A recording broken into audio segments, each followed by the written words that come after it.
ಬಿಸಿ ರೋಡ್ನ ಸಂಚಯಗಿರಿಯಲ್ಲಿರುವ ದೂರವಾಣಿ ಸಂಪರ್ಕ ಇಲಾಖೆಗೆ ಸೇರಿದ ಯುಎಚ್ಎಫ್ ಸ್ಟೇಷನ್ ಹಳೆಯ ಆವರಣ ಗೋಡೆಯು ಶಿಥಿಲಾವಸ್ಥೆಗೆ ತಲುಪಿದ್ದು ಬಿರುಕು ಬಿಟ್ಟಿದೆ. ಕಳೆದ ಕೆಲವು ದಿನಗಳಿಂದ ಸುರಿಯುತ್ತಿರುವ ಮಳೆಗೆ ಧರೆಯ ಮಣ್ಣು ಮೆದುಕೊಂಡು ಆವರಣ ಗೋಡೆಗೆ ಕಟ್ಟಿದ ಕಲ್ಲುಗಳು ಒಂದೊಂದಾಗಿ ಉದುರಲು ಆರಂಭಿಸಿದೆ. ಮೇಲಿನಿಂದ ಕಪ್ಪು ಕಲ್ಲೊಂದು ಉದುರು ಬಿದ್ದಿದ್ದು, ಆ ವೇಳೆ ರಸ್ತೆಯಲ್ಲಿ ವಾಹನ ಹಾಗೂ ಜನರು ಸಂಚರಿಸದಿದ್ದ ಕಾರಣ ಅಪಾಯ ಸಂಭವಿಸಿಲ್ಲ.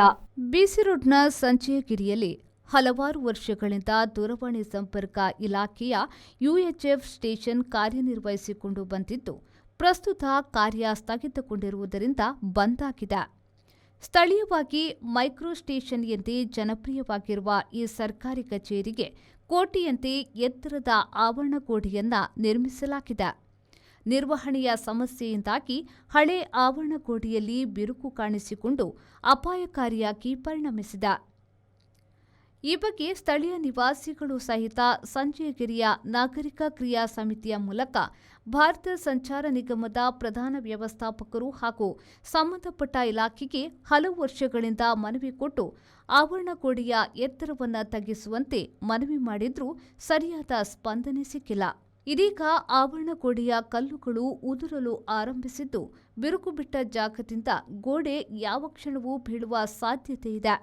ಈ ಆವರಣ ಗೋಡೆಯ ಪಕ್ಕದಲ್ಲಿ ಸಂಚಯಗಿರಿಗೆ ಸಂಪರ್ಕಿಸುವ ರಸ್ತೆ ಹಾಗೂ ಎರಡು ಪಾರ್ಶ್ವಗಳಲ್ಲಿ ಮನೆಗಳಿದ್ದು ಅಪಾಯಕಾರಿಯಾಗಿದೆ ಎಂದು ಸ್ಥಳೀಯರು ಆರೋಪಿಸಿದ್ದಾರೆ. ಸಂಬಂಧಪಟ್ಟ ಇಲಾಖೆಯ ಅಧಿಕಾರಿಗಳು, ಜನಪ್ರತಿನಿಧಿಗಳು ಇತ್ತ ಗಮನ ಹರಿಸಿ ಅಪಾಯಕಾರಿ ಆವರಣ ಗೋಡೆಯಿಂದ ಆಗುವ ಸಮಸ್ಯೆಯನ್ನ ಪರಿಹರಿಸುವಂತೆ ಆಗ್ರಹಿಸಿದ್ದಾರೆ. ಇಂಥ ಪರಿಸ್ಥಿತಿಯಲ್ಲಿ ಇದ್ದರೂ ಕೂಡ ಇದಕ್ಕೆ ನಾವು 2014ರಲ್ಲಿ ತಗ್ಗಿಸಿ ಕಟ್ಟಬೇಕಂತೇಳಿ ನಾವು ಅರ್ಜಿ ಕೊಟ್ಟಿದ್ದೇವೆ. ಆದರೆ ಈವರೆಗೆ ಅದಕ್ಕೆ ಮುಟ್ಟಲಿಲ್ಲ. ಇಂಜನ ಬಂದು ಹೇಳ್ತಾರೆ ಅದು ಏನು ಬೀಳುವುದಿಲ್ಲ ಅಂತೇಳಿ. ಇವತ್ತಿಗೆ ಅಲ್ಲಿ ಕಲ್ಲು ಬಿದ್ದಿದೆ. ಯಾರ ತಲೆಗೆ ಬಿದ್ದರೆ ಯಾರು ಹೊಣೆ ಯಾರು? ಇದರ ಬಗ್ಗೆ ನಾವು ನಮ್ಮ ಪ್ರತಿನಿಧಿಗಳಿಗೆ ಅರ್ಜಿ ಕೊಟ್ಟಿದ್ದೇವೆ, ಪುರಸಭೆಗೆ ಕೊಟ್ಟಿದ್ದೇವೆ. ಮುಖ್ಯವಾಗಿ ಓಲ್ಡ್ ಕ್ಯಾಂಟ್ ರೋಡ್ನಲ್ಲಿರುವ ಅವರ ಮುಖ್ಯ ಕಚೇರಿ ಕೊಡ್ತಾ ಇದ್ದೇವೆ. ಇಲ್ಲಿ ಬೀಚ್ ರೋಡ್ ಕೊಟ್ಟರೆ ಅವರು ಯಾವುದೇ ಮಾತುಕತೆ ನಮ್ಮಲ್ಲಿ ಮಾತಾಡಲಿಕ್ಕೆ ಬರೋದಿಲ್ಲ. ನಾವು ತೆಗೆಸ್ತೇವೆ ಅಂತ ಹೇಳ್ತಾರೆ. ಇಷ್ಟು ಹತ್ತಿರದಲ್ಲಿ ಬೀಚ್ ರೋಡ್ ಇದ್ದರೂ ಕೂಡ ಯಾವುದೇ ಕ್ರಮ ತಗೊಳ್ಳೋದಿಲ್ಲ. ಇದರ ಉದ್ದೇಶ ಏನಂತ ಗೊತ್ತಿಲ್ಲ. ಬಂದು ಅವರು ಖುದ್ದು ಬಂದು ನೋಡ್ತಾ ಇದ್ದಾರೆ. ಇಲ್ಲಿ ನೋಡಿದರೆ ನಮ್ಮ ಮನೆಯ ಪಕ್ಕದ ಗೋಡೆ ಕಾಂಪೌಂಡಲ್ಲಿ ಎತ್ತರದಲ್ಲಿದೆ, BSNL ಅಧೀನದಲ್ಲಿದೆ. ಅಲ್ಲಿ ಈಗ ಕಾರ್ಯನಿರ್ವಹಿಸ್ತಾ ಇಲ್ಲ. ಮೇಂಟೆನೆನ್ಸ್ ಕೊರತೆಯಿಂದಾಗಿ ಬಿರುಕು ಬಂದಿದೆ ಕಾಂಪೌಂಡ್ ಹಾಲ್. ಅದನ್ನು ಸರಿ ಮಾಡಿಸಿಕೊಡಲಿಕ್ಕೆ ಅಥವಾ ಅದನ್ನು ತೊಂದರೆ ಆಗದ ಹಾಗೆ ತೆರವುಗೊಳಿಸಲಿಕ್ಕೆ ನಾವು ತುಂಬ ಸರ್ತಿ ಮನವಿ ಕೊಟ್ಟಿದ್ದೇವೆ. ಆದರೆ ಅದಕ್ಕೆ ಯಾವುದೇ ಸ್ಪಂದನೆ ಇಲ್ಲದ್ರಿಂದ ಪುನಃ ಮನವಿ ಕೊಟ್ಟರೂ ಏನೂ ಸ್ಪಂದನೆ ಇಲ್ಲ. ಇವತ್ತು ಒಂದು ಕಲ್ಲು ಬಿದ್ದಿದೆ ನಡು ರಸ್ತೆಗೆ. ಆದ್ದರಿಂದ ಮುಂದೆ ಏನು ಅನಾಹುತ ಆಗದ ಹಾಗೆ ಏನಾದರೂ ಕ್ರಮ ಕೈಗೊಳ್ಳಬೇಕಾಗಿ ಕೇಳ್ಕೊಳ್ತೇನೆ. ಅದಲ್ಲ, ಈಗಿನ ಮಳೆ, ಈಗಿನ ಪ್ರಕೃತಿಯ ವಿಕೋಪದಿಂದ ಎಂತೆಂಥ ಗುಡ್ಡೆಕಾಡು ಬಿದ್ದಿದೆ. ಇಲ್ಲಿ ಈ ಮೊಡಕಾಪು ಶಾಲೆಗೆ ಹೋಗುವ ಮಕ್ಕಳು ಒಂದು 400-500 ಮಕ್ಕಳು ಓಡಾಡ್ತಿದ್ದಾರೆ. ಈ ಸಂಚಯಗಿರಿ ಒಡೆಯಲ್ಲಿ 110 ಮನೆ ಉಂಟು. ಈ 110 ಮನೆ ಇಷ್ಟು ವೆಹಿಕಲ್ ಹೋಗ್ತುಂಟು, ಇಷ್ಟು ಮಕ್ಕಳು ಹೋಗ್ತಿದ್ದಾರೆ. ಇಲ್ಲಿ ಪರಿಸರ ನಡ್ಕೊಂಡು ರಾತ್ರಿ ಹೊತ್ತು ಬರ್ತಿದ್ದಾರೆ. ಯಾವಾಗ ಅದು ಬೀಳ್ಬೋದು ಅಂತ ಹೇಳಲಿಕ್ಕಾಗೋದಿಲ್ಲ. ಅಷ್ಟು ಒಳಗೆ ಅವರು ಹೇಳಿದ ಮಾತೇನೆಂದರೆ ಅದು ಹಾಗೇನು ಬೀಳಲಿಕ್ಕೆ ಇಲ್ಲ ಅಂತ.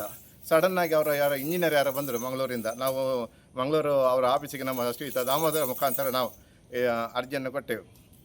ಅವರು ಅಲ್ಲಿಂದ ಬಂದು ಹೇಳಿದರು, ನೋಡುವ ನಾನು ಇದನ್ನು ಸರಿ ಮಾಡ್ತೇನೆ ಅಂತೇಳಿ ನಮಗೆ ಭರವಸೆ ಕೊಟ್ಟು ಹೋದರು. ಆದರೆ ಇಷ್ಟವರೆಗೆ ಅದರ ಒಂದು ನಯ ಪೈಸೆಯ ಒಂದು ಇದನ್ನು ಮಾಡದೆ ಹಾಗೆ ಇಟ್ಟಿದ್ದಾರೆ. ಈಗ ಇವತ್ತಿನ ದಿವಸ ಇವತ್ತು ಇಡೀ ದಿವಸ ಒಂದು 2 ಬಿರುಗಾಳಿ ಮತ್ತು ಮಳೆ ಜೋರಾಗಿ ಬಂತು. ಮೇಲಿಂದ ಒಂದು ಕಲ್ಲು ನಡು ರೋಡಿಗೆ ಬಿದ್ದಿದೆ. ಆ ಹೊತ್ತಲ್ಲಿ ಯಾರಾದೊಂದು ಸಣ್ಣ ಮಕ್ಕಳು ಅಥವಾ ಯಾರಾದರೂ ಪ್ರಾಯದವರು ಹೋಗ್ತಿದ್ರೆ ನೆತ್ತಿಗೆ ಬೀಳ್ತಿದ್ರೆ ಅವರ. Sandeep Salian, V4 news, Bantwal. Thank you. Ajanta Business Center provides comfortable space where work gets done with more ease. A friendly environment means less of stress, more of teamwork. Sir?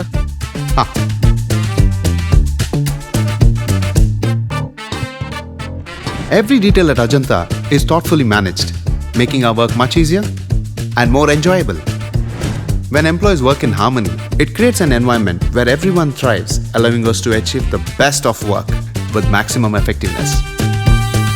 Invest in workspaces managed by Vortex. Invest smart. Invest in Mangaluru.